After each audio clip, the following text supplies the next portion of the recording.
La région du Sud-Ouest ont célébré en différé samedi dernier la journée mondiale de lutte contre le sida. Une journée commémorée sur le thème « Ensemble avec les communautés engagées, brisons la chaîne de transmission du sida ». Une thématique qui se veut donc une invite aux organisations de la société civile et aux communes de la région à s'impliquer davantage dans la lutte contre cette pandémie. Bienvenue dans ça. Commémore en différé ce 14 décembre 2019 à Dissine la journée mondiale de lutte contre le sida. C'est l'une des régions où le taux de prévalence du sida est le plus élevé au Burkina Faso, 2,5% selon les chiffres du secrétariat permanent du Comité national de lutte contre le sida et les infections sexuellement transmissibles. Dans la région du Sud-Ouest, le taux de prévalence était toujours à 2,5 en 2017 qu'en 2018, contre 0,7% au niveau national en 2017. Ça veut dire que nous faisons partie des dernières régions de la zone rouge. Et cela interpelle tout le monde. De plus en plus oublié, le sida continue pourtant de faire des victimes. Il faut donc agir et vite. Toutes les communautés sont interpellées. La prise en charge doit être actuellement endogène. Donc, c'est à partir de la base que nous pouvons se mettre ensemble pour lutter contre le VIH. Donc, au niveau local, si quelque chose est fait, je pense que même si on attend quelque chose du niveau national ou international, si au niveau local quelque chose est fait, je pense que nous pouvons ensemble renforcer nos liens et puis lutter efficacement contre le VIH. Si nous avons un message à l'adresse des autorités communales, nous aurons tout simplement à dire que nous les exhortons, comme les structures associatives l'ont sollicité, nous les exhortons donc à les accompagner pour que la réponse à la lutte contre le VIH-Sida soit d'abord locale. Ensemble, avec les communautés engagées, brisons la chaîne de la transmission du sida. C'est sous ce thème que le Burkina Faso a célébré cette année la journée mondiale contre le sida. 590 nouvelles compétences au profit des services de santé du public et du privé. C'est la cuvée 2016-2019 de 3 écoles de formation en santé dans la région de l'Est. Des impétrants qui ont choisi pour nom de baptême, dévoués et engagés pour des prestations de soins dans le respect des droits humains. Après 3 ans de formation, ils viennent de recevoir leur attestation de fin de cycle. C'était samedi dernier du côté de Fadan Gourma en présence de notre reporter Aruna Mari. 3 écoles de santé de Fada livrent ici leur cuvée 2019. Ils sont 590 agents composés d'infirmiers diplômés d'État, d'infirmiers brevetés et d'agents itinérants de santé. Ils sont issus de l'École nationale de santé publique, de l'École privée Raoul Folero et l'École professionnelle de santé privée de Fada. Ce sont les promotions 2016-2019. Taux de succès enregistré 96%.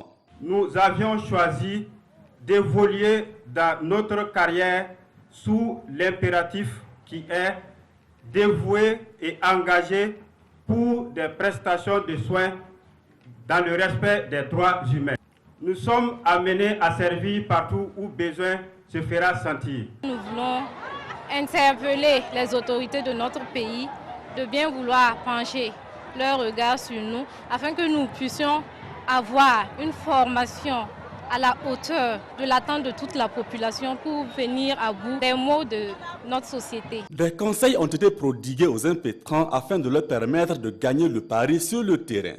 Je vous invite à mettre en application dès votre prise de service dans vos postes respectifs les savoir-être et les savoir-faire acquis lors de votre formation. Parmi ces 590 agents de santé sortants, on note des nationalités étrangères venues du Bénin, du Togo et de la Côte d'Ivoire. Dans un tuto de l'actualité, promouvoir l'esprit du devoir de redevabilité des collectivités, sensibiliser les populations sur la participation citoyenne. Voilà 2 concepts chers à la SAP, la plateforme de responsabilité sociale active, un instrument dont la mise en œuvre est confiée à l'Organisation catholique pour le développement et la solidarité, l'Ocades Caritas Banfora. Le but de la plateforme est de développer la culture du vivre ensemble. Pour sa mise en œuvre effective, l'Ocades Caritas Banfora a initié un atelier avec les différents acteurs de la région des Cascades. Une rencontre de réflexion pour proposer les pistes de solutions en vue de prévenir durablement les conflits. Drissa Traoré, Amadou Lugue pour le compte-rendu. Promouvoir l'esprit du devoir de redevabilité dans les différentes collectivités et sensibiliser aussi les populations sur la participation citoyenne. C'est la raison d'être de la plateforme de responsabilité sociale active SAP, un instrument de l'association des municipalités du Burkina dont la mise en œuvre dans les Cascades est assurée par l'OCADES Banfora. Cette rencontre vise à mettre en place la plateforme de responsabilité sociale active, en abrégé SAP. Alors, cette plateforme est mise en place pour promouvoir la cohésion sociale dans la région, le vivre ensemble et également promouvoir les bonnes pratiques de participation citoyenne dans cette région. Bon, la mise en œuvre concrète même de cette plateforme au niveau de notre région comportera surtout des instants de formation et aussi des tours sur le terrain aussi pour quand même écouter les uns les autres afin de pouvoir favoriser le mieux-être et aussi la cohésion sociale au niveau de la région. La SAP, c'est donc un instrument inscrit dans l'agenda du gouvernement pour prévenir les conflits dans les régions et favoriser le vivre ensemble. Une initiative appréciée par les autorités de la région des Cascades. Nous avons connu plusieurs événements dans la région, notamment les conflits communautaires. Nous avons malheureusement déploré des pertes en vies humaines. Et je pense que cette rencontre est un mécanisme qui permettra de prévenir à l'avenir ce genre de conflit. Des actions concrètes sont attendues des participants à l'issue de la rencontre. Des actions qui vont permettre à l'ONG chrétienne l'OCADES de proposer aux décideurs des pistes pour s'aimer dans la région des Cascades les germes de la paix et de la cohésion sociale. Accord sur la facilitation des échanges, c'est l'une des nouvelles réglementations de l'OMC, l'Organisation mondiale du commerce. Une réglementation pour fluidifier le trafic transfrontalier et lever les obstacles au commerce extérieur. Et pour une mise en œuvre réussie de ce dispositif au niveau national, les acteurs du public et du privé intervenant dans le commerce se sont réunis lundi à Sankansé pour s'approprier le contenu de cet accord. C'est un atelier initié par la Chambre de commerce et d'industrie du Burkina, nous disent nos reporters Konsun Koulibaly et Tanga Robert Kafando. L'accord sur la facilitation des échanges de l'Organisation mondiale du commerce fait l'objet de réflexions ici à Sankansé. Agents de l'administration publique, acteurs du secteur privé et des organisations sous-régionales, tous à cette rencontre veulent s'approprier le contenu du document qui vise à réduire les obstacles administratifs au commerce transfrontalier. L'accord sur la facilitation des échanges vise tout simplement à faciliter les affaires, notamment les formalités du commerce extérieur. Vous savez que pour importer un produit, pour exporter un produit, il y a toute une procédure à suivre et toute une panoplie de documents qu'il faut élaborer pour pouvoir importer ou exporter un produit. Et souvent, nous avons des documents qui sont redondants ou des informations qui sont redondantes demandées par les différentes administrations et ça ralentit énormément les affaires. Et comme vous le savez, le monde des affaires, c'est la célérité, c'est la rapidité, la facilité. Pour tous les acteurs, la mise en œuvre de cet accord permettra de fluidifier le trafic, d'améliorer l'environnement du commerce international et de réduire la charge du travail des organes de contrôle. Quand les formalités sont lourdes, c'est également lourd au niveau de la douane. Quand le nombre de documents à présenter est élevé, il faut qu'on s'assure que tous ces documents ont été présentés. Je pense qu'un accord de ce genre est bon à prendre. Adopté par l'Organisation mondiale du commerce en décembre 2013, l'accord sur la facilitation des échanges est entré en vigueur au Burkina Faso depuis 2017, une décision censée augmenter la compétitivité économique et attirer les investisseurs. Un mot d'environnement dans ce journal, un plan climat-énergie pour freiner les effets du changement climatique. C'est le nouveau projet qu'ambitionne développer la commune de Bobo-Dioulasso et ses partenaires. Ce mardi, les acteurs de ce plan ont tenu une rencontre d'échange dans le but de finaliser le dit projet. Ce plan climat-énergie va débuter en 2020 pour prendre fin en 2023, soit une durée de 3 ans. Plus de détails avec Mané Kanyen et Rachida Sawadogo. Les effets du changement climatique sont visibles dans la ville de Sia et dans la région des Hauts-Bassins en général, selon le maire de la commune de Bobo-Dioulasso. De ce fait, il faut vite prendre les choses en main pour contrer ce fléau. La question du climat a été évoquée depuis très longtemps par les organisations internationales et les États. Et la lutte, on ne dira pas que ça n'a pas donné, mais on voit que le phénomène persiste et va même grandissant. Alors les villes ont estimé, les gouvernements locaux, qu'il fallait aussi les impliquer.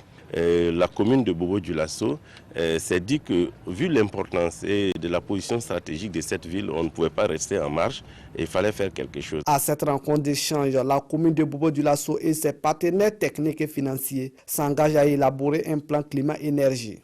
Ce plan va favoriser le développement de la ville tout en freinant le changement climatique. Notre appel que des partenaires ont accepté de nous accompagner pour l'élaboration effectivement de ce plan climat-énergie. Il s'agit des ICLI et des GIZ.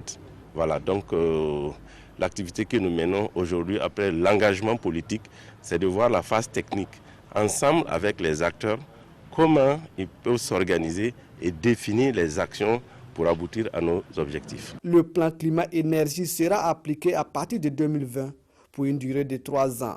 Le maire Bourema Sanoudi compte sur la bonne volonté et la détermination de toute la population pour la réussite du projet.